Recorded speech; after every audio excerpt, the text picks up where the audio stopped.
Muy buenas tardes a todos, bienvenidos a una nueva edición de Open Class aquí en UNIR. Ya saben que las Open Class son pues escenarios de conocimiento abiertos al mundo con los temas de interés profesionales, y en este caso pues interesa que los expertos nos acompañen desde cualquier lugar del mundo en estas Open Class. Hoy vamos a hablar de fundaciones. Hace unas semanas el gobierno español, en el Consejo de Ministros, aprobaba el anteproyecto de ley de fundaciones que sustituirá a la vigente ley. La norma nace, sépanlo, para agilizar lo que es la constitución de las fundaciones. Muchos de los que nos pueden estar escuchando son profesionales de ello, conocen entornos de las fundaciones, otros quieren conocer algo más. Y como decía, intenta agilizar lo que es la constitución de las fundaciones y garantizar un adecuado asesoramiento a todas aquellas personas interesadas en crear algunas de estas fundaciones. Hoy nos gustaría profundizar sobre este anteproyecto de ley y sacar algunas conclusiones con nuestros expertos que nos acompañan desde 3 lugares del mundo. Eso es, desde 3 lugares del mundo, 100% online esta Open Class. Y en el estudio de Madrid está Javier Martín Cabanas, director de la Fundación Compromiso y Transparencia. Javier, muy buenas tardes y muchas gracias. Muchas gracias a vosotros. Muchísimas gracias por estar con nosotros. Javier es director, como digo, de la Fundación Compromiso y Transparencia. Es profesor asociado de la Escuela de Negocios del Instituto de Empresa en el área de responsabilidad social corporativa y miembro del Consejo Asesor de la Fundación Accenture. Tiene una amplia experiencia en temas relacionados con gobierno, de instituciones del tercer sector, cooperación al desarrollo y desarrollo de estrategias de responsabilidad social empresarial. Son muchos datos que podrá actualizar a lo largo de esta entrevista. Ha sido director general de la Fundación Codespa y director de desarrollo corporativo en el IES. Es licenciado en Derecho por la Universidad de Navarra, PDG por el IES, estudios de primer nivel en Harvard Business, también de microfinanzas en Washington, y ha recibido el premio Accenture al mejor artículo en temas de innovación y economía en el premio Forética, que conocen muchos de ustedes, a ese mejor artículo en temas de responsabilidad corporativa. Gracias, Javier. En Sevilla, en otro lugar y en otro espacio, tenemos a más expertos, en este caso a don Juan Luis Muñoz Escasi. Don Juan Luis, Sevilla, muy buenas tardes. Muy buenas tardes, Francisco. Muchísimas gracias. Juan Luis Muñoz Escasi es licenciado en Derecho por la Universidad de Sevilla, MBA en Economía y Dirección de Empresas, Instituto Internacional San Telmo, programas de gestión también de estrategia y liderazgo social, IES Business School. Estamos conociendo un poco más a nuestros expertos. Programa de alta dirección de empresas, instituciones líderes, ADEL y el Instituto Internacional San Telmo, donde ha realizado varios programas. Actualmente, esa es su posición actual, es director gerente y secretario general de la Asociación de Fundaciones Andaluzas, organización que puso en marcha en el año 2003. Además, es profesor y director del curso de expertos en dirección y administración de entidades sin ánimo de lucro, como en otros cursos especializados del sector. En los últimos 14 años, nuestro invitado en Sevilla, Juan Luis Muñoz Escasi, precisamente tiene una dedicación profesional al sector fundacional desde siempre y ha participado en diversos foros, congresos y ha colaborado en publicaciones especializadas. Gracias, Juan Luis Muñoz Escasi. Le decimos a nuestros invitados que, aunque estén fuera del estudio de la Open Class en Madrid, puedan intervenir, además de contestar a nuestras preguntas cuando quieran. Y nos vamos a esta hora de la tarde, 5:05 en Madrid, en España. No sé si aproximadamente las 11:05 en Boston, donde está Marta Rey García. Marta, muy buenos días para ti, buenas tardes para España. Muy buenas tardes, José María. Bueno, Marta Rey García es profesora contratada, doctora del área de comercialización e investigación de mercados, Departamento de Análisis Económico y Administración de Empresas, Facultad de Economía y Empresa, Universidad de La Coruña. Esa es su formación en España. Su labor investigadora se centra sobre el gobierno y la gestión de organizaciones de la sociedad civil y del tercer sector, especialmente las fundaciones. Por eso está en esta Open Class la filantropía, la responsabilidad social corporativa, la innovación social y el marketing no lucrativo. Ha participado, como se pueden imaginar, en diversos proyectos de investigación nacionales y europeos y sobre todo en estas temáticas y en algunos de ellos como investigadora principal. Ha realizado también estancias en la Harvard Kennedy School, en la Harvard University, en la Universidad de Boston, en la que se encuentra en estos momentos como visitante. Ha realizado estancias formativas en la London School of Economics y en la American University. Ha colaborado también como visitante en el MBA Internacional del Instituto de Empresa. Bien, pues en Madrid, como digo, nuestro invitado Javier Martín Cabanaz, en Sevilla Juan Luis Muñoz Escasi, en Boston Marta Rey García. Vamos a entrar en materia. Primeras preguntas para nuestros invitados sobre ese anteproyecto de ley. Está encima de la mesa, es actualidad. Vamos a tener aproximadamente unos 45 minutos y sobre todo todas las personas interesadas también nos van a poder contestar, ya lo han hecho, o mejor dicho, preguntar, ya lo han hecho a través de las plataformas de UNIR. Javier, vamos a ver, un anteproyecto de ley que ha generado cierto movimiento en el sector, también cierta polémica. La primera cuestión sería plantearte si es necesaria una ley de fundaciones. La Asociación Española de Fundaciones, en su comunicado, quiero recordarlo, criticó el anteproyecto comentando que el sector no había solicitado una ley. ¿Cuál es vuestra opinión y con tu experiencia? Bueno, a mí me parece que el sector, no sé lo que entiende o puede entender la Asociación Española de Fundaciones por el sector, si se refiere a la Asociación Española de Fundaciones o la Junta Directiva de la Asociación Española de Fundaciones. Es posible que no haya solicitado esa reforma, pero me parece que desde hace mucho tiempo, desde estos últimos años, sí se viene desde muchas instancias requiriendo o solicitando o exigiendo que el sector fundacional pues se regule o se autorregulase en diversos ámbitos y en diversas instancias. A mí me parece que esta ley, a mi opinión en general de esta ley, y aquí tengo que discrepar también de la opinión de la Asociación Española de Fundaciones, me parece que si bien es un anteproyecto, que me parece que habéis elegido muy bien el título de Luces y Sombras, es un anteproyecto que tiene evidentemente cosas mejorables, pero mi opinión y mi balance general sobre el mismo es muy positivo. Me parece que es un anteproyecto que aborda por primera vez con mucha valentía temas que la anterior ley de fundaciones omitía.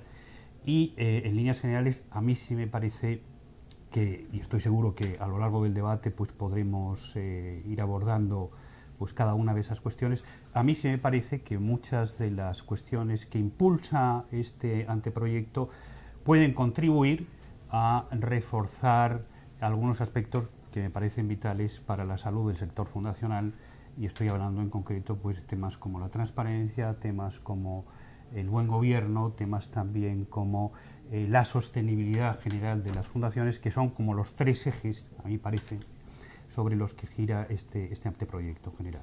Y que tendremos tiempo para comentar. Una de las reformas quizás más aplaudidas en el anteproyecto es la creación de un protectorado único, una de las demandas más reiteradas por el sector, todo hay que decirlo. Quizás esta pregunta me gustaría conocer la opinión de Marta desde Boston y también la de Juan Luis. Bueno, ¿por qué es necesario, Marta desde Boston, Juan Luis desde Sevilla, un protectorado único, una de las demandas, como digo, más reiteradas por el sector?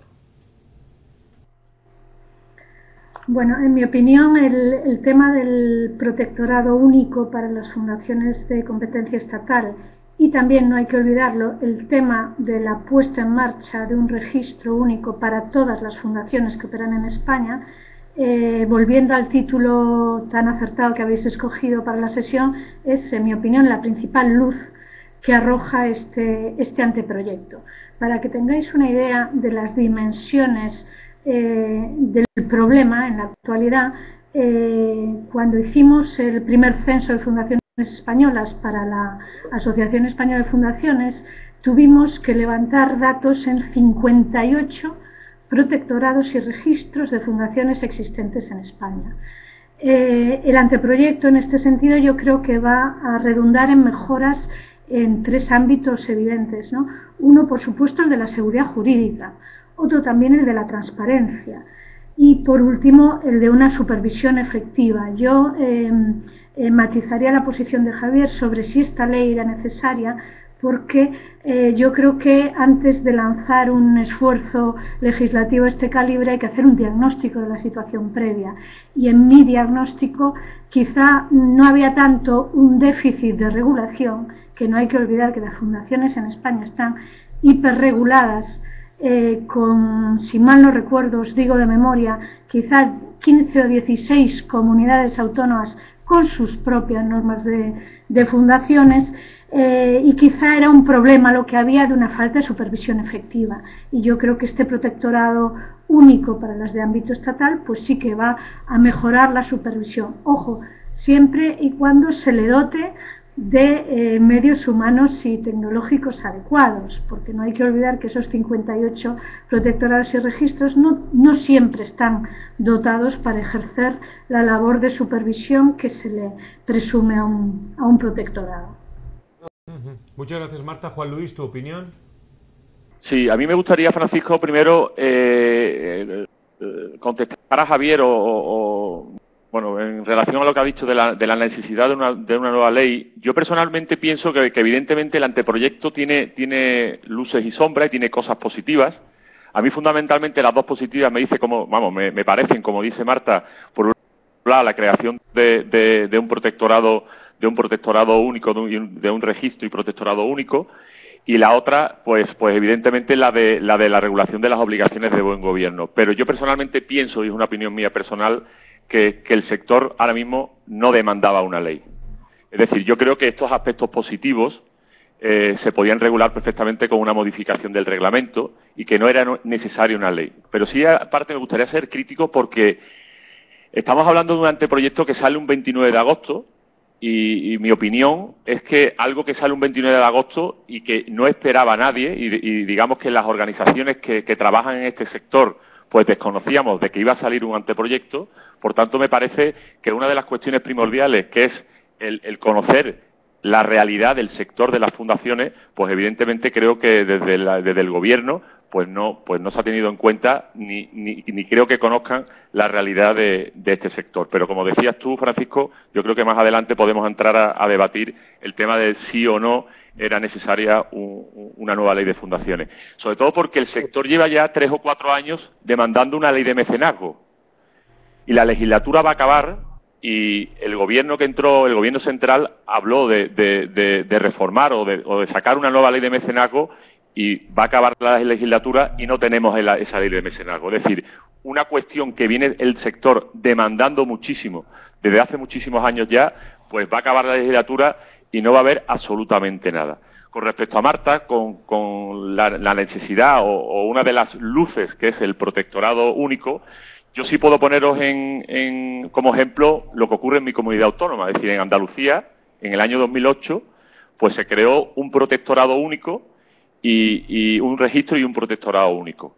Evidentemente, como dice Marta, eso tiene mucho de positivo porque aquí en Andalucía pues había 4 protectorados y evidentemente lo que ganamos en ese momento fue, por un lado, en unificar criterios, es decir, ibas antes a diferentes protectorados y las soluciones eran diferentes en cada uno de ellos, y por otro lado, evidentemente, en agilidad.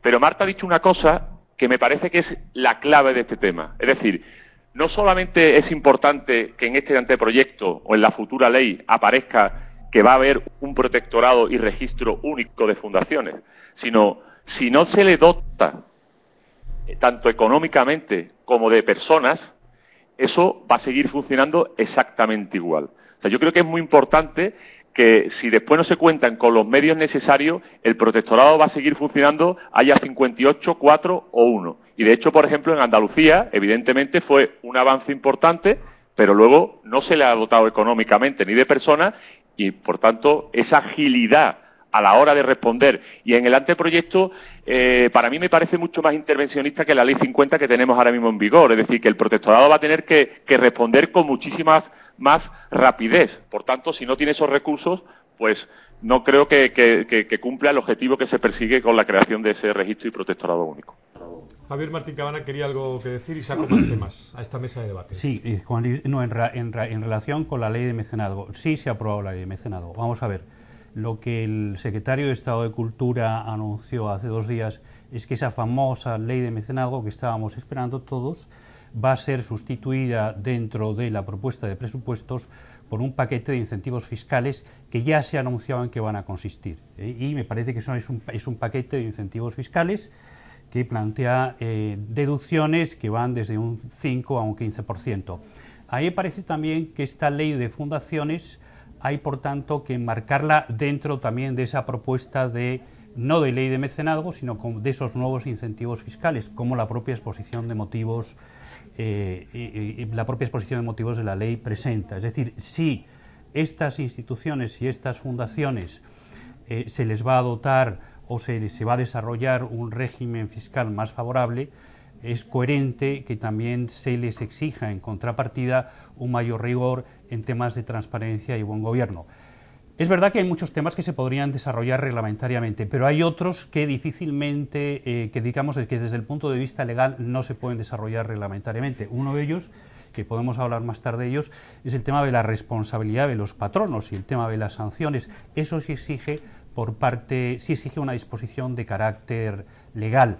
Podemos discutir si eso es oportuno, conveniente o no, pero hay algunos contenidos que desarrolla la actual ley de fundaciones, o el proyecto de ley de fundaciones, que no podrían desarrollarse reglamentariamente, y a mí me parece, y tendremos ocasión de discutirlo más tarde, que esta ley introduce menos novedades, en algunas, sobre todo en estos temas que hemos señalado, de temas de buen gobierno y transparencia, unas novedades importantes, pero menos de las que nos planteamos, porque mucho de lo que esta ley ha hecho es elevar a rango de ley lo que precisamente antes estaba recogido en el reglamento y en otras leyes dispersas. Es decir, lo que ha hecho de alguna manera es ordenar el acervo legislativo que estaba desperdigado en una ley de mecenazgo, en el reglamento de fundaciones, en la ley de transparencia, y ordenarlo en una norma única, que me parece que eso puede tener su cierto sentido. Hay Sí, adelante. Javier. Vamos, lo que cuando hablo de que no hay una ley de mecenazgo, evidentemente lo que hay, Javier, yo no soy fiscalista, pero lo que hay es una propuesta de reforma de la ley del impuesto a sociedades y del IRPF. Pero evidentemente, como tú dices, aumenta en 5 puntos, pero realmente no, vamos, lo que queríamos era una ley de mecenazgo que evidentemente incrementase las deducciones, porque yo creo que estáis de acuerdo, tanto Marta como tú, y me parece que ahora mismo el sector está sufriendo muchísimo. Es decir, es un sector que ha venido viviendo fundamentalmente de las administraciones públicas, de las obras sociales, y evidentemente desde hace unos años para acá, pues eso ha cambiado. Es decir, la administración pública ya no está, las obras sociales prácticamente no queda ninguna, y el sector, dentro de esta profesionalización del mismo, está tendiendo a donaciones privadas y a prestaciones de servicios, etcétera. Y para conseguir esas donaciones privadas, evidentemente, un tema importante y no único, es decir, que evidentemente aquí hay otras cuestiones, pero sí creo que era importante, era incrementar esos tantos por ciento, es decir, el favorecer la atracción de dinero de fondos privados a este sector. Yo creo que con esta propuesta de reforma no se atiende al momento y sobre todo a la necesidad que tiene el sector. Por eso cuando yo hablo de que el legislador no conoce la realidad del sector, me parece muy importante. Es decir, Marta hablaba de un número de fundaciones, pero en España hay aproximadamente unas 9.000 activas, en Andalucía hay cerca de 800 fundaciones. Esas fundaciones son pequeñas y medianas. Y lo que creo que es importante es que hay que dotar al sector, o hay que ayudar con determinados mecanismos. Y la ley de mecenazgo, no siendo la única, era muy importante. Y de hecho, el Gobierno, cuando estaba en la oposición, ya habló de una modificación de esta ley de mecenazgo. En estos 4 años de legislatura, que prácticamente van a acabar, pues no ha ocurrido absolutamente nada. Y es un sector que incluso en los momentos que estamos atravesando sigue ahí y está sufriendo muchísimo, y yo creo que es importante y en esto, tanto la organización que yo represento como el resto de organizaciones, tanto la nacional como las 4 autonómicas restantes que hay, estamos haciendo, pero tenemos la obligación de hacer muchísimo más, porque en otras cuestiones la gente se moviliza. Y aquí el sector fundacional hace una labor por la sociedad muy importante. Estamos hablando de pequeñas y medianas fundaciones que vienen haciendo una labor muy importante de hace muchísimos años, y yo creo que es muy importante que nos movilicemos para tanto una ley de fundaciones como una ley de mecenazgo y que hagamos fuerza porque realmente el sector se lo merece. Una de las cuestiones que habéis planteado es para tener una fundación el examen, y una de las críticas también que ha surgido, el examen y sobre todo esa autorización previa que se va a exigir a cualquier fundación. Algunos han afirmado incluso que es anticonstitucional y otros incluso, bueno, pues hablan de cierto control político. ¿Cuál es vuestra opinión? Y luego que no se me olvide que tengo encima de la mesa también aspectos como la responsabilidad de los patronos que vamos a tocar a continuación. Pero vamos por partes. Examen a las fundaciones, ¿cómo lo veis, Javier? Bueno, vamos a ver, a mí me parece que la ley, con ese examen previo, la ley lo único que hace en este caso es elevar a rango de ley lo que establece el reglamento de fundaciones, que dota al protectorado de unas funciones que llama de apoyo, de impulso y de asesoramiento.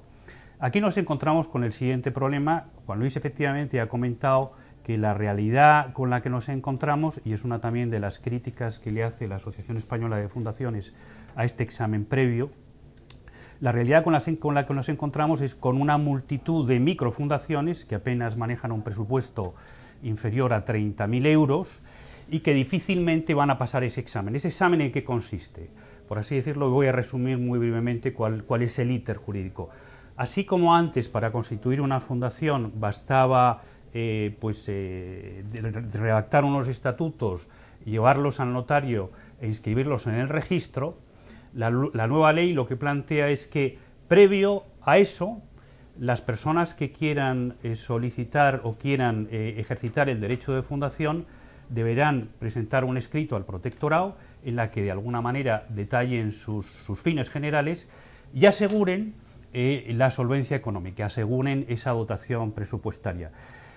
¿Qué es lo que se quiere hacer con esa medida? Pues de alguna manera asegurarse de que el proyecto, la iniciativa y la propuesta que se quiere llevar a cabo pues tenga los suficientes medios materiales y el compromiso por parte de los patronos para poder ser efectiva.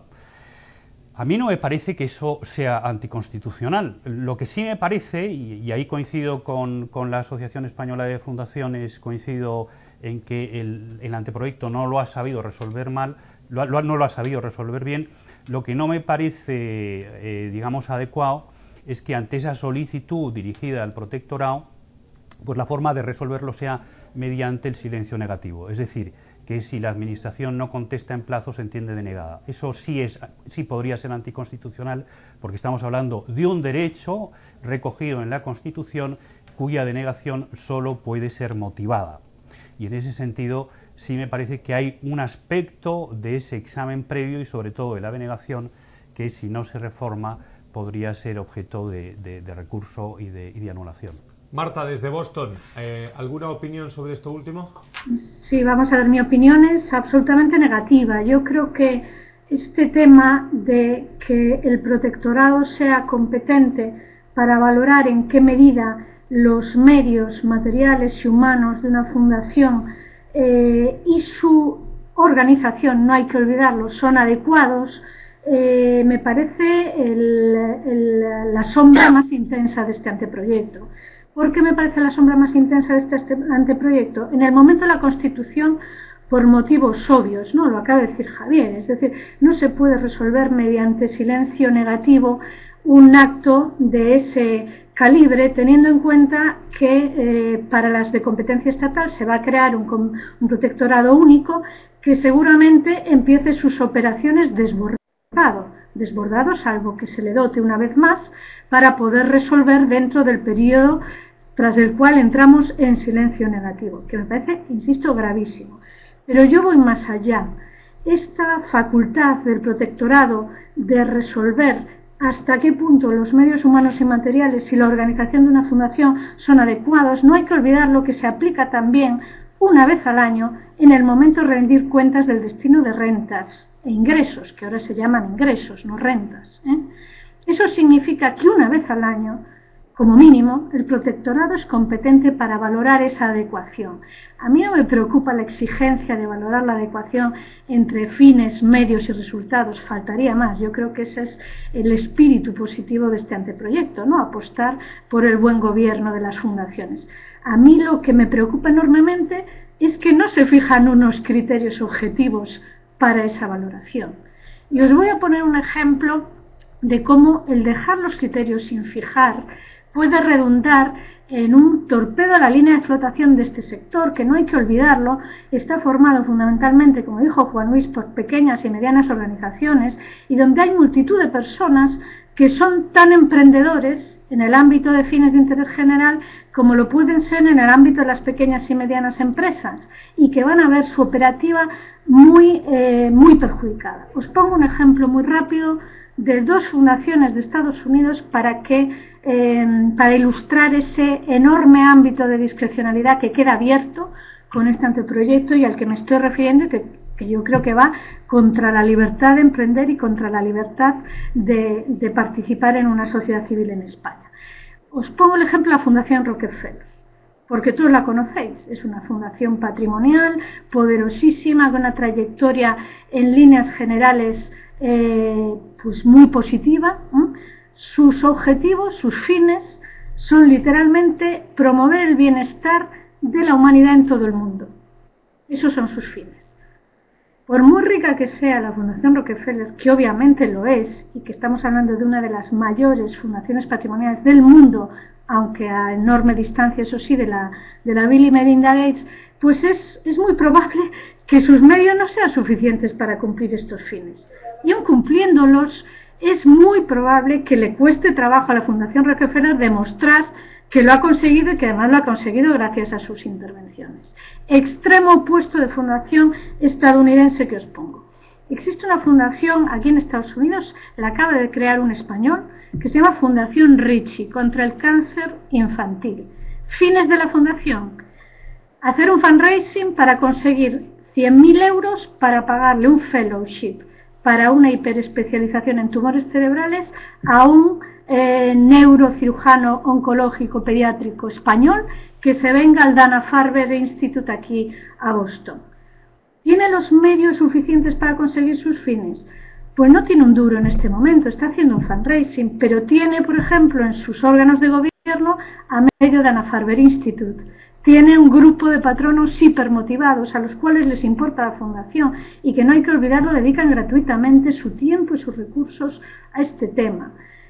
Creo que con este ejemplo queda bastante patente a qué me refiero. Me parece de una gravedad extrema dejar al arbitrio de esa valoración que no se objetiviza del protectorado una vez al año si la fundación está proporcionando sus medios, sus fines y sus resultados. Hay que objetivizarlo. Otro aspecto importante, lo habéis mencionado, es la responsabilidad de los patronos.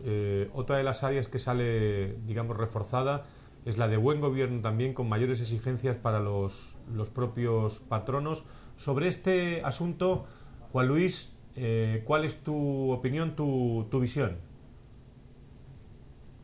A mí me parece que, hombre, vamos, yo soy un defensor. Y en eso, Javier, me parece que para mí es una referencia desde el punto de vista del buen gobierno, de la transparencia.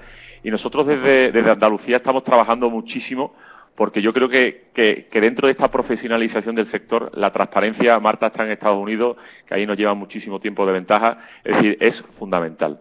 Con respecto a la responsabilidad de los patronos, yo creo que también el sector está atravesando una evolución dentro de esta profesionalización. Es decir, yo creo que con el tema, con la realidad del anteproyecto de sancionar por determinadas cuestiones a los patronos, sí puede provocar, por una parte, una falta, porque a este sector, dentro de los patronatos, se acercan muchísimas personas con el interés simplemente de ayudar a estas organizaciones al cumplimiento de sus fines. Y yo creo que se está generando pues un ambiente, o percibo que se genera un ambiente en el que muchas personas que venían a este sector a ayudar, pues ahora pueden pensar, pues me voy a meter en un patronato y a ver qué va a pasar. Dicho esto, también me parece muy positivo en el sentido de que tiene una parte de positividad, porque creo que las personas que se acerquen al sector se van a acercar con esa implicación y con esas ganas de ayudar realmente. Y que es muy importante que estas personas que pueden ocupar o ocupan puestos de responsabilidad en los patronatos, que para mí es el órgano fundamental, de las fundaciones, pues evidentemente sean conocedores de en qué organización se meten y evidentemente que conozcan las responsabilidades que pueden incurrir en caso de que se produzcan determinadas circunstancias. Por tanto, hay una parte que me preocupa porque se está generando un ambiente algo raro en el sentido de que, bueno, pues que impida que gente que normalmente se acercaba a este sector a ayudar pueda alejarse, pero por otro lado, creo firmemente en el rigor. Creo que este sector tiene que trabajar muchísimo más en la profesionalización y el patronato es una pata importante donde yo creo que también es importante esa profesionalización. Javier, desde Madrid, sobre todo hablando de buen gobierno, este anteproyecto también establece la obligación de todas las fundaciones de impulsar lo que es la aprobación y la difusión de sus propios códigos de buen gobierno, ¿no? Sí, vamos a ver, aquí hay, y esa es una de las críticas también que le ha hecho la Asociación Española de Fundaciones, diciendo que hay otros sistemas de impulsar el buen gobierno en el sector fundacional. Yo desde luego los desconozco y le pediría que si la asociación conoce otros mecanismos que no sean el impulso de códigos de buen gobierno, tanto a nivel individual de las instituciones como a nivel sectorial, que nos diga cuáles son, porque yo los desconozco. A mí este es uno de los temas que más me gusta y menos me gusta. Digamos que más me gusta porque efectivamente nuestra fundación como tal se lleva dedicando desde hace muchos años a impulsar los temas de buen gobierno. Pero nosotros hemos defendido que esta debería haber sido un área impulsada por el propio sector. Siempre hemos defendido la autorregulación. ¿Y qué ha ocurrido aquí? Lo que ha ocurrido es que las asociaciones de fundaciones no han promovido esta autorregulación del sector.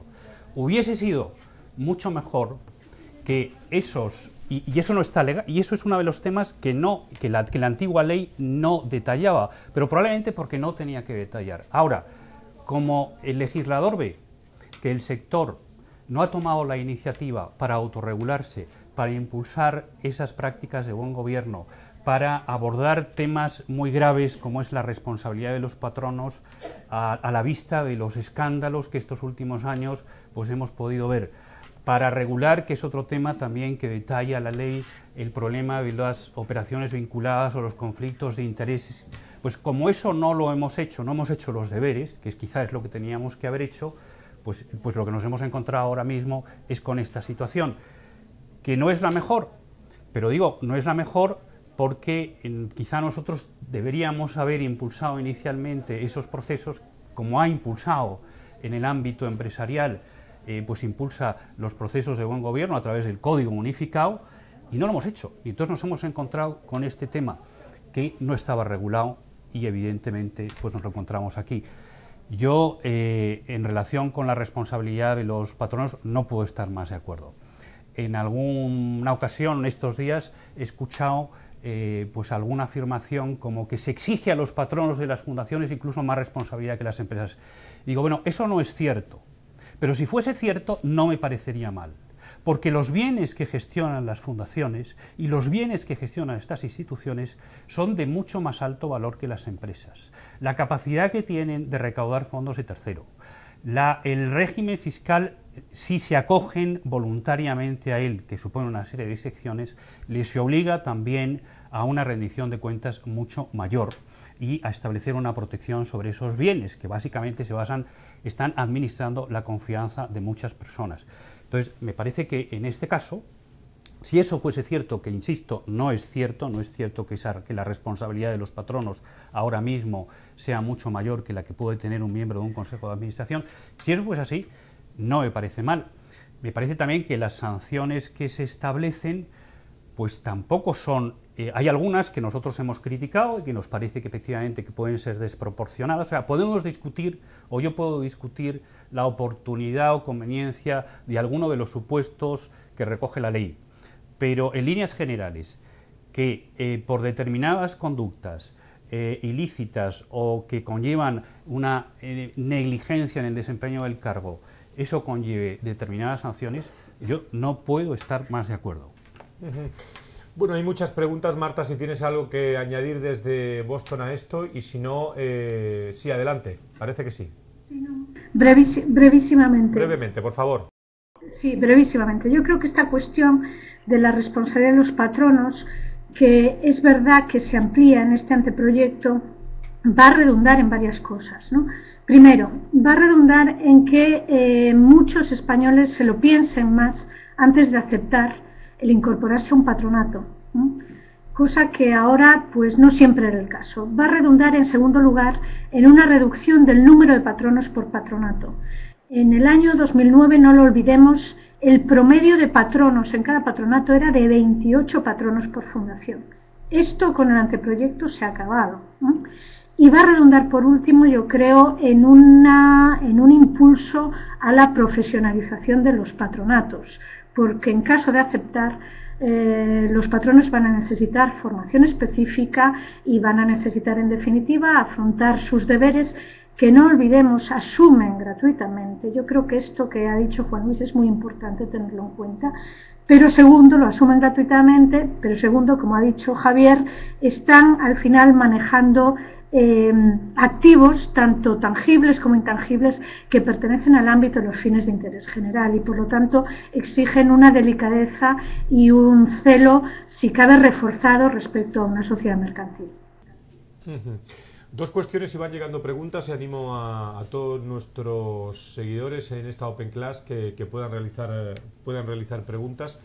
Tengo dos encima de la mesa, en este orden. ¿Cómo afectará la futura ley de fundaciones a los protectorados de las comunidades autónomas? Me imagino que eso va también por Andalucía, aunque Javier también puede opinar algo. Y la segunda, Manuel Naranjo pregunta también desde la capital hispalense. Habla, y la resumo, de una brecha que puede aumentarse, ya existente también en las exigencias impuestas por la Administración entre lo que son las fundaciones y las asociaciones, entendiendo, dice Manuel, que hablamos de dos patas de la misma mesa. La pregunta en concreto es, ¿piensan ustedes, plantean esta Open Class nuestros seguidores, que finalmente esto limitará la creación de nuevas fundaciones y por lo tanto la acción social de la población civil? Si os parece, empezamos por esta última. Javier, Juan Luis o Marta. Juan Luis. Empiezo yo, si me permitís. Yo personalmente, es decir, y sobre todo ya venimos hablando de lo que pregunta Manuel Naranjo, aprovecho para saludar, me parece, y ya lo decía antes, Javier hablaba en ese sentido, es decir, yo creo que antes de constituir una fundación, como cualquier otra forma jurídica, hay que tener claro que hay que constituir una fundación. Pero yo creo que la Administración tiene que favorecer el que crezcan, el que nazcan, cuanta mayor número de fundaciones, mejor. Evidentemente, con un control y ordenadamente. Pero yo creo que es importante que se generen los mecanismos porque, como plantea Manuel, lo importante del sector es que a mayor número de fundaciones, de asociaciones y, en definitiva, de entidades del tercer sector, quien mejora, en definitiva, es la sociedad civil. Entonces, yo creo que es importante, con este anteproyecto, con esta ley, yo creo, desde mi modesto punto de vista, que es un anteproyecto o una futura ley más intervencionista que la actual Ley 50 y, por tanto, a mayor intervencionismo creo que se ponen más trabas o mayor complejidad a la hora de poder constituir una fundación y de operar en el sector. ¿Y sobre cómo afectará la futura ley de fundaciones a los protectorados de las comunidades autónomas? Bueno, pues eso afectará, digamos, en todos aquellos artículos de carácter general, como ocurre actualmente, pues evidentemente afectarán, pues en España, en el territorio nacional, hay 13 comunidades que tienen una ley propia y evidentemente con esta futura ley todos aquellos artículos de carácter general nos van a afectar y en eso tendrán que modificarse todas las leyes autonómicas, en el caso de Andalucía y de las 12 restantes. Con respecto al protectorado, el protectorado, en caso de que se cree el protectorado y registro único, el protectorado seguirá en todas las comunidades autónomas funcionando como lo viene haciendo. Únicamente que va a existir ya un registro, existiría en el caso que saliese la ley, porque para mí está en una fase inicial, pues habría un único registro único para todas las fundaciones del territorio nacional. Si me permitís añadir... Sobre transparencia, como novedad, sí. Marta, ¿quería añadir algo? No, quería añadir una cifra para que tengáis una idea de la dimensión del tema del protectorado único, que efectivamente por ahora en el anteproyecto se limitan las de competencia estatal. En torno al 70% de las 9.500 fundaciones activas que existen en España son de competencia autonómica.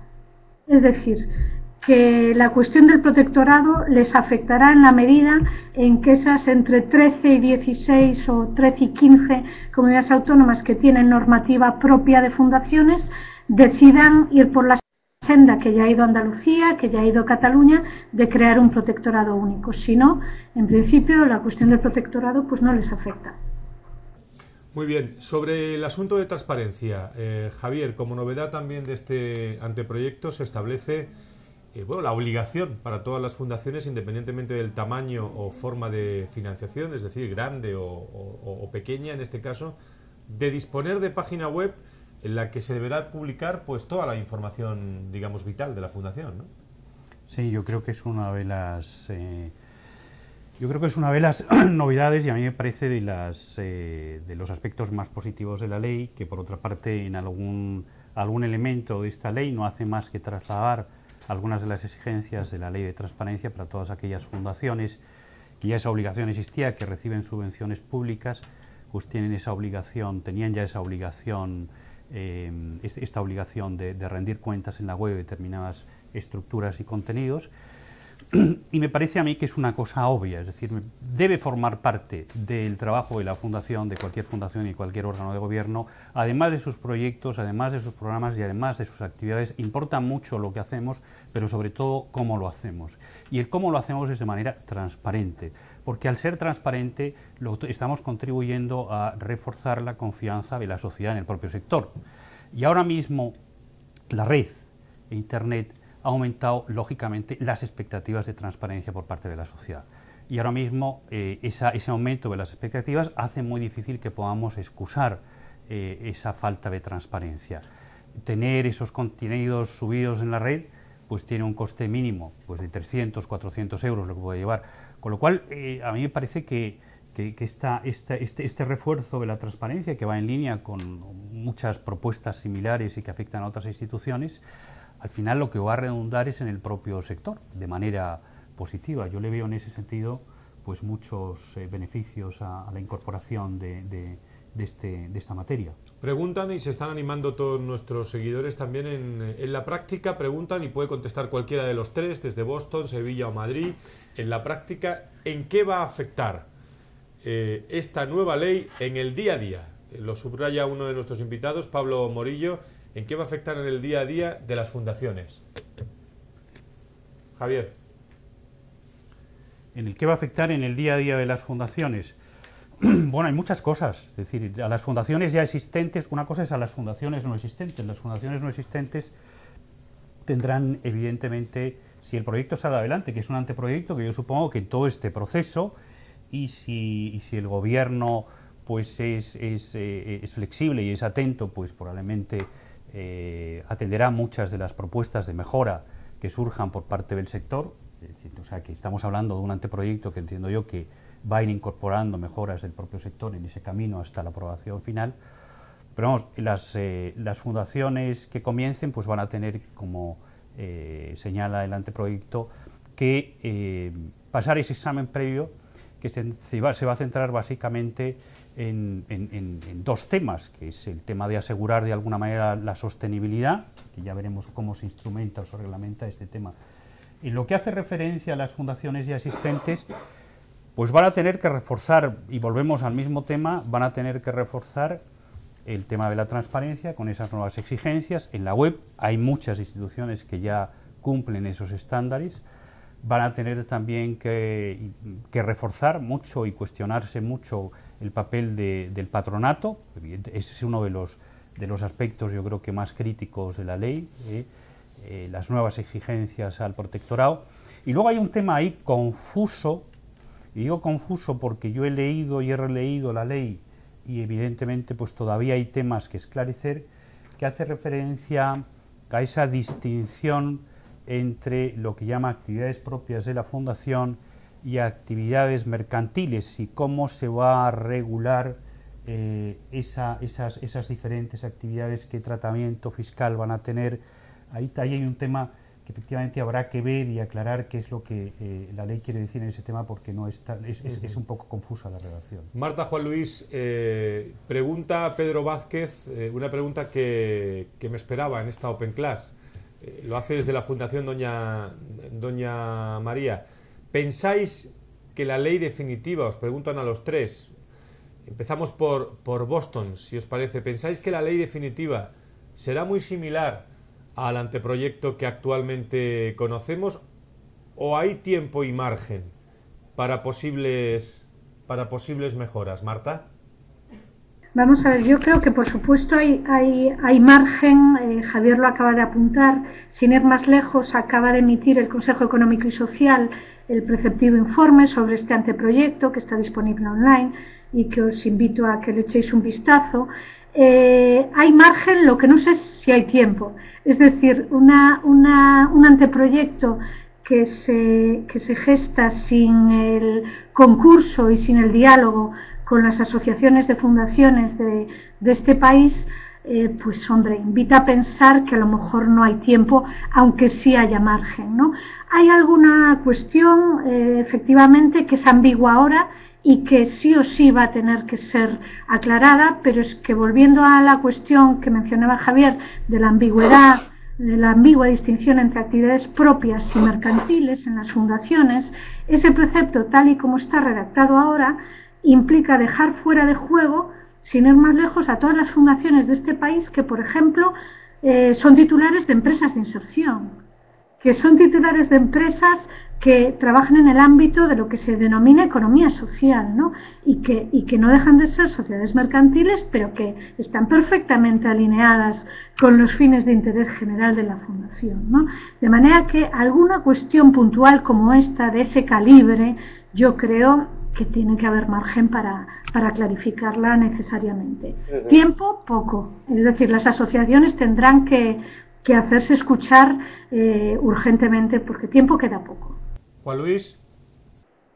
A mí me parece, yo estoy totalmente de acuerdo, vamos, muy de acuerdo con lo que viene diciendo Javier y sobre todo con lo último que ha dicho Marta. Es decir, a mí principalmente una cosa, y lo decía en mi introducción, en mi primera intervención, a mí un anteproyecto que sale un 29 de agosto, para empezar, y sobre todo que los agentes sociales no sabíamos absolutamente nada ni la esperábamos, a mí me preocupa muchísimo. Es decir, yo creo que cuando se legisla una ley, el Gobierno tiene que contar con todos aquellos agentes sociales que de una manera u otra están en la realidad del día a día.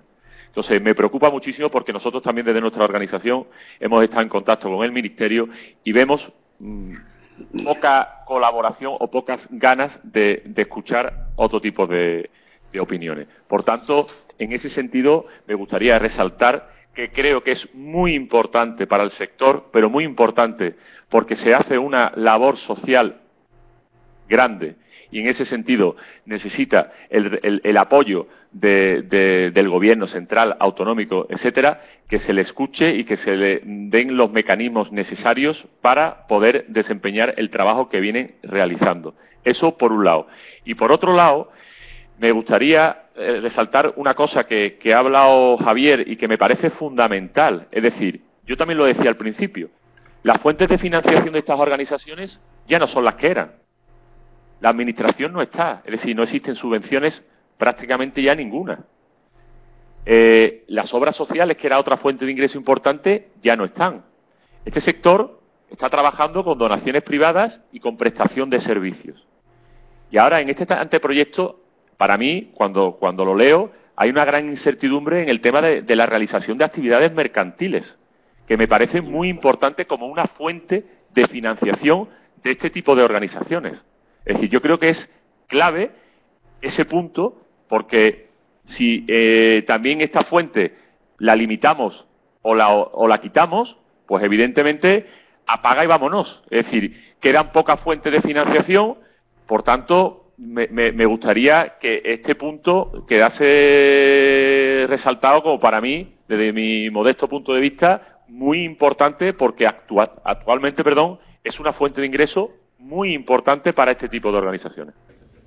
Es decir, Javier, que el texto del anteproyecto devuelve el concepto clásico, ¿no?, de entidades de beneficencia. Vamos a ver. Yo, la lectura que hago del anteproyecto es que de ninguna de las maneras de la lectura se puede deducir que se pueda poner en riesgo, yo creo, es decir, la lectura, que se pueda poner en riesgo la actividad que hacen las instituciones, por ejemplo, los centros de empleo, las empresas de inserción. O sea, la ley distingue, la definición que hace la distinción no es la más afortunada, pero distingue en lo que son actividades propias, las actividades propias que son las que guardan relación con la misión, de acuerdo con el artículo 23 del actual texto del anteproyecto.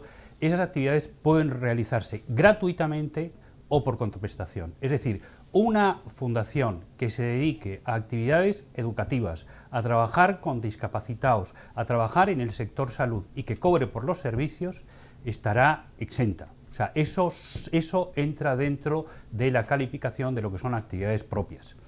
En cuanto a las actividades que llama actividades mercantiles, que por otra parte, insisto, lo único que hace es recoger la definición que ya establecía el reglamento de fundaciones, que establece la misma definición de distinción entre actividades propias y mercantiles. Las actividades mercantiles también, de la lectura que yo hago, pero entiendo que la redacción es ambigua, de la lectura que yo hago se mantiene en principio el mismo régimen y situación que venimos viviendo con la ley de fundaciones y con la ley de incentivos fiscales y de mecenazgo. O sea, tendrán que aclararlo, pero aquí yo entiendo la confusión, porque este precepto plantea distintos interrogantes. Pero yo entiendo,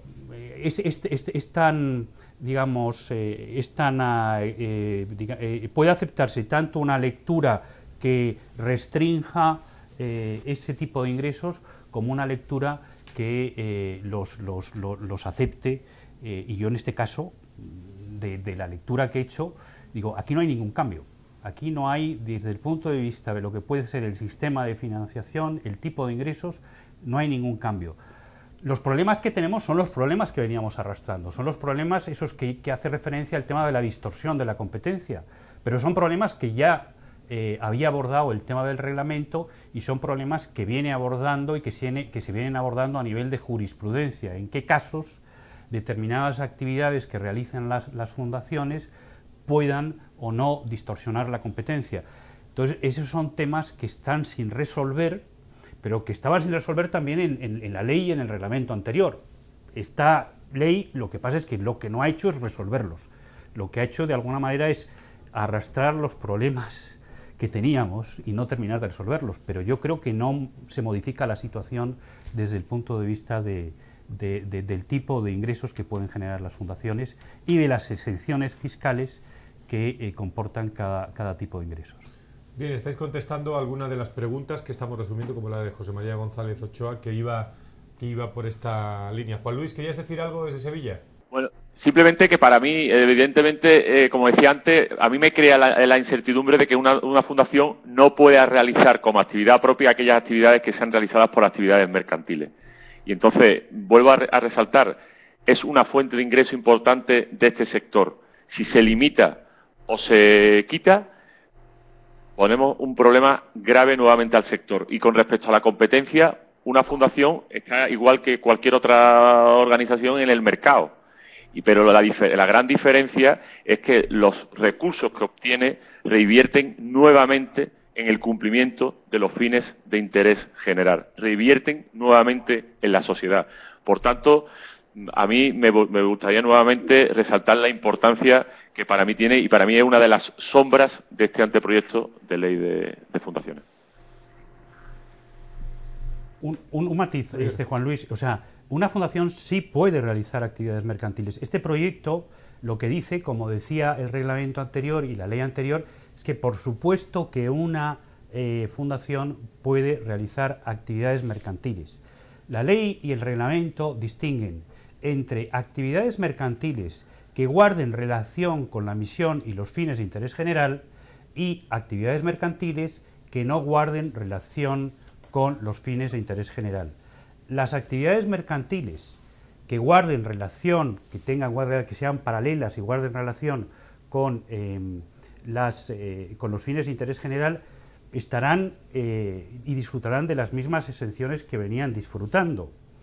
Las actividades mercantiles que no guarden relación con los fines de interés general, también de acuerdo con la nueva redacción, no van a sufrir ninguna modificación. O sea, yo, insisto, de la lectura actual del precepto no veo más que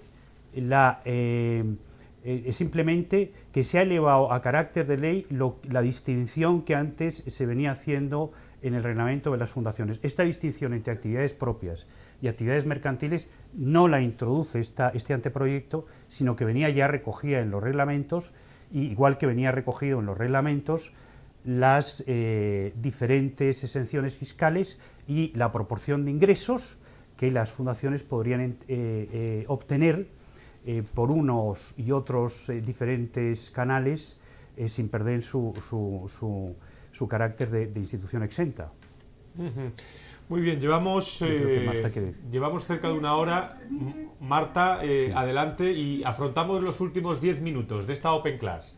Adelante, Marta. Sí, no, simplemente para cerrar las dos intervenciones, y porque antes se ha planteado la pregunta muy bien atinada de en qué medida este anteproyecto, si sale adelante en sus términos actuales, modifica el día a día de las fundaciones. Yo, en el punto de la distinción entre actividades propias y actividades mercantiles, disiento con la interpretación de Javier, y coincido con la interpretación que de la actual redacción del anteproyecto hacen tanto Juan Luis como la Asociación Española de Fundaciones. Hay un precepto que es muy claro y dice: no podrá entenderse que las actividades de la fundación se realizan en cumplimiento de sus fines, esto es, son propias, cuando consistan en actividades desarrolladas por sociedades mercantiles. Y esto, insisto, deja en el alero a empresas de inserción, a centros de economía social, a parte del universo que está en el mundo de la discapacidad, integrando a discapacitados a través de CERMI, etcétera. Yo creo que la redacción actual tiene algún punto muy negro, muy sombrío, por decirlo mejor, y este es uno de ellos. Y perdona, Francisco. Muy bien. Sí, Juan Luis, rapidísimo. No, Javier, yo de la lectura del anteproyecto, por ejemplo, en el tema que coincido con Marta, yo desprendo que las fundaciones que se dediquen, por ejemplo, a asistir a las personas mayores no van a poder gestionar una residencia de mayores. Las fundaciones que se dediquen a la formación no van a poder ser titulares de colegios. Y me parece que es un tema importantísimo. Es decir, que por supuesto que ahora mismo se pueden realizar actividades mercantiles, pero que creo que es muy importante incidir en este punto, porque para mí actualmente es, como decía, una de las principales fuentes de ingresos de este tipo de organizaciones. Javier. No, que yo creo que o sea, de la lectura de la ley no se deduce. Por supuesto, las fundaciones van a poder seguir prestando servicios en el área de atención a los discapacitados, en el área de la salud, en el área de la educación, cobrando por esos servicios y disfrutando del mismo régimen fiscal. La ley no dice nada. El tema de los discapacitados y el tema de las organizaciones de la economía social Es un tema más complejo porque los propios centros especiales de empleo y las propias empresas de inserción profesional ofrecen la posibilidad de que esas estructuras, tanto el centro especial de empleo como las empresas de inserción, el centro especial de empleo, adopte o bien la figura de institución no lucrativa o bien la figura de sociedad mercantil. O sea, ya hay una ley específica para configurar esas realidades que ofrece las dos alternativas. Les ofrece, usted puede optar o bien por la forma mercantil, y si opta por la forma mercantil, un centro especial de empleo, pues va a disfrutar de este paquete de exenciones, y si usted opta por la forma jurídica de institución no lucrativa, pues va a obtener estas otras. Y yo creo que eso sigue vigente. O sea, a mí, yo leo a mí me parece que cuando la ley está hablando de participación, pero coincido con vosotros en que este tema hay que aclararlo.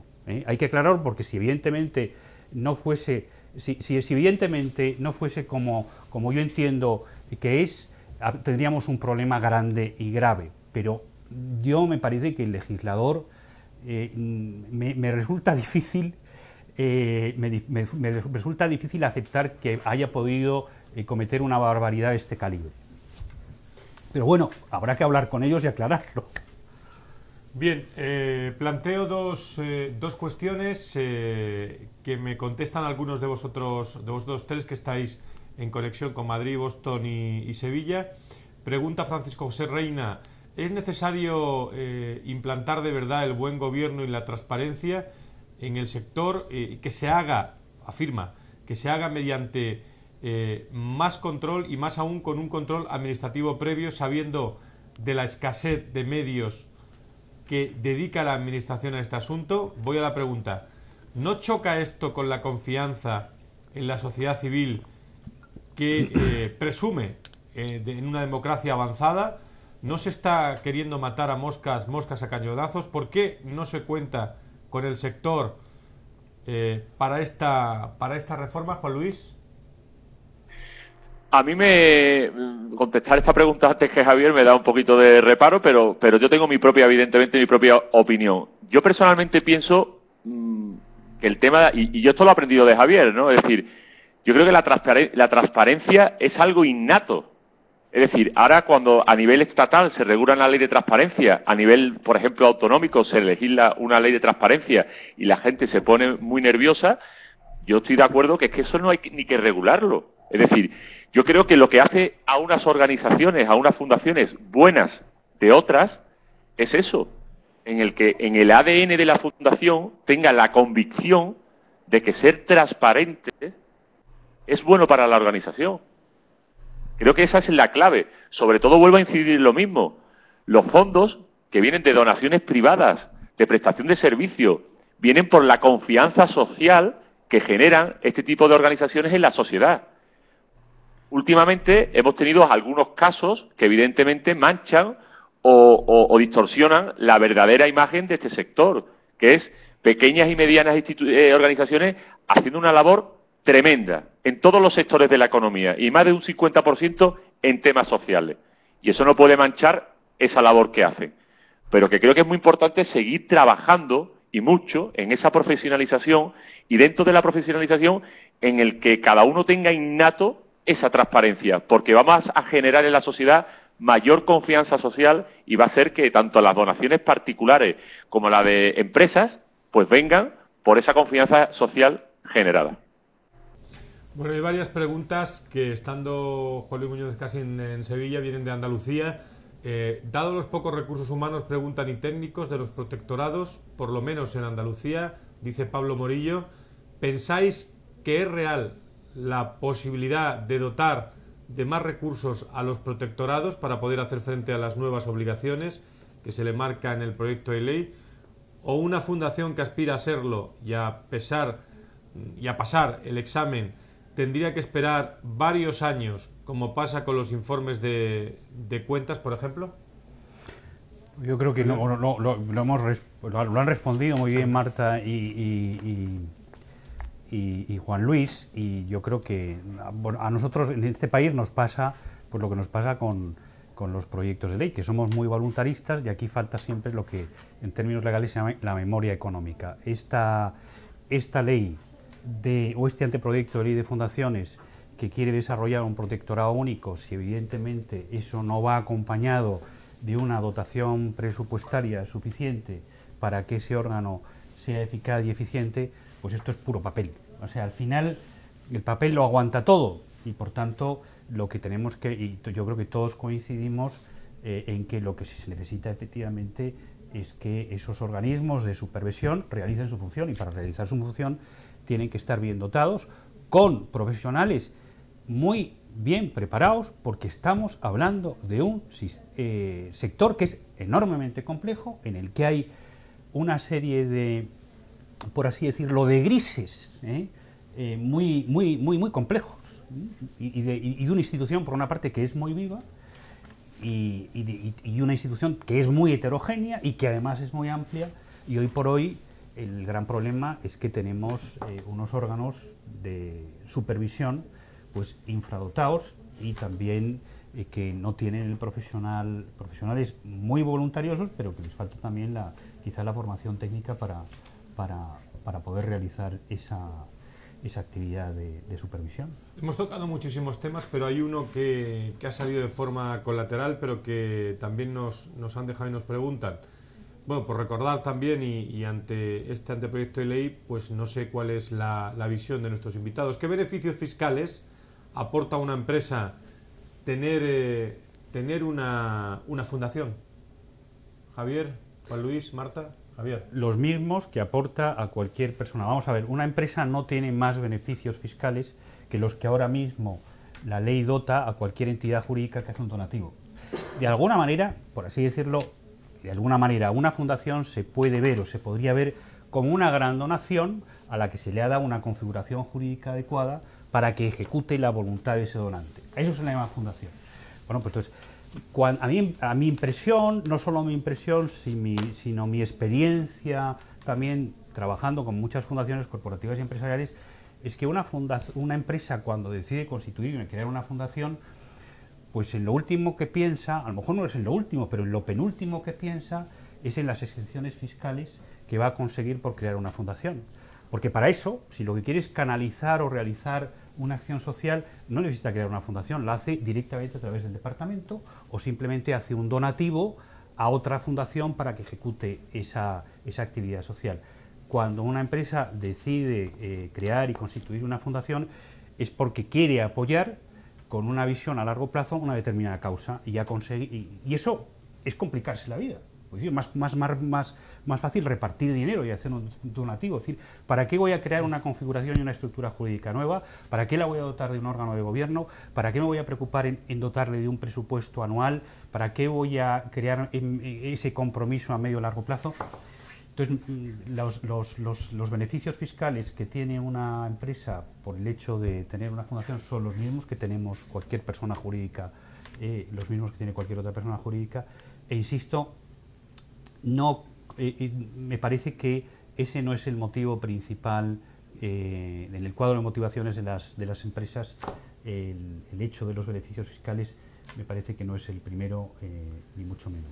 Bien, pues una última ronda por nuestros escenarios para discutir, para reflexionar sobre este anteproyecto de ley de fundaciones, que lógicamente, Javier, me imagino, y empiezo por ti, que bueno, que hacia dónde va, porque hay un tiempo de desarrollo, y cuál va a ser el reto de este anteproyecto de ley de fundaciones, y con todas las opiniones de todos los públicos objetivos que afectan a las fundaciones, cómo va a quedar este anteproyecto de ley de fundaciones, porque tal y como quede nos va a dar a nosotros para hacer muchas masterclass, muchos contenidos formativos, porque hay mucho material por reflexionar. ¿Cuál es tu visión sobre esto? Bueno, yo no soy profeta y tampoco tengo ni interlocutor directo con el Ministerio, yo no sé si de Justicia o Hacienda, probablemente los dos que deben estar gestionando este anteproyecto. A mí lo que sí me gustaría es que aprovechásemos el tiempo que pueda quedar hasta su aprobación para mejorar. Yo sí creo que puede ser yo creo que podemos tener una buena ley, o podríamos tener una buena ley incorporando las cosas positivas que este anteproyecto incorpora, pero siempre que esas sombras que hay, que las hay, pues el sector, digamos la administración pública, pues tenga esa voluntad de escuchar al sector y introducir esas mejoras. Marta Rey García, desde Boston, una última reflexión sobre esta pregunta que le hacía Javier, tu visión. Vamos a ver, mi visión es que creo que no necesitábamos este anteproyecto. Sí necesitábamos, desde luego, mejorar la supervisión de las fundaciones en España, sin duda alguna. Y creo que una vez más hemos intentado resolver los eventuales problemas, escándalos y puntos de mejora, pues con más regulación que no viene soportada por la realidad de un sector que está fundamentalmente compuesto por pequeñas y medianas organizaciones que están intentando reinventarse. Muchas han cerrado, y las que están intentando reinventarse, lo último que necesitan es que el marco regulatorio, que ya era muy complejo, se le dé otra vuelta de tuerca y que además se intervenga, y ahí sí que creo que sin ninguna duda el anteproyecto se puede calificar de intervencionista, se intervenga en momentos tan cruciales como la constitución de la propia fundación, estando reconocido el derecho de fundar en nuestra Constitución, y ya no digamos el momento en que una vez al año hay que demostrar el destino de rentas e ingresos, si queda al arbitrio de una valoración de un protectorado que no sabemos si se va a dotar de medios humanos y técnicos, el valorarlo. Muy bien, Marta Rey García, muchísimas gracias desde Boston por participar en esta Open Class. Saludos a los hombres y mujeres de tu universidad. Muchísimas gracias. Bueno, Juan Luis, tu opinión para ir acabando. Bueno, con respecto a qué va a pasar, pues evidentemente estamos en una fase inicial y desconozco lo que va a pasar. Evidentemente pasará dependerá del interés que tenga el propio gobierno. Yo estoy en la misma posición que Marta. Creo que el sector no estaba demandando una nueva ley. Dicho esto, como hemos resaltado a lo largo de la Open Class, sí creo que este anteproyecto tiene para mí dos luces. Una es la creación de un protectorado y registro único y la regulación del buen gobierno. Pero Marta hacía referencia en su intervención hace un rato de un informe que ha elaborado como grupo de interés el Consejo Económico y Social, y ya lo hacía cuando salió la Ley 50, la ley que está actualmente en vigor, de que hubiera sido deseable que hubiera surgido una ley o una reforma de la ley de fundaciones con una ley de mecenazgo. Ya lo dijo entonces y lo dice ahora en el propio informe, y me parece muy importante. Y por último, creo que es vital, pero vital, escuchar al sector. Y creo, y me da la sensación, que no se ha hecho y que que no se va a hacer. Y me parecería muy negativo eso. Fenomenal. Pues Juan Luis Muñoz Escasi, director gerente y secretario general de la Asociación de Fundaciones en Andalucía. Muchísimas gracias, Juan Luis, por estar con nosotros. Muy buenas tardes. Francisco, darte las gracias. Buenas tardes, ha dicho. Darle las gracias a la universidad, y a Marta y a Javier decirle que los quiero mucho. Muchas gracias, Juan Luis. Un saludo. Y Javier. Gracias, Marta. Juan Luis. Saludos. Javier, muchísimas gracias. Yo creo que esta Open Class que dará también la vuelta a muchos sectores dentro de las fundaciones, nos va a dar pie para ir creando muchos contenidos formativos y masterclass, y en ello estamos. A través de tv.unir.net podréis seguir todos estos contenidos. Las Open Class continúan, educación personalizada con el profesor Mauricio Biosca se está emitiendo a través de uniradobeconet.com, Unir Open Class. Ahí tenéis ese acceso directo. Y gracias a todos. Javier, muchísimas gracias por estar con nosotros. Gracias a vosotros. Muchísimas gracias a todos y hasta una nueva edición de Open Class. Gracias.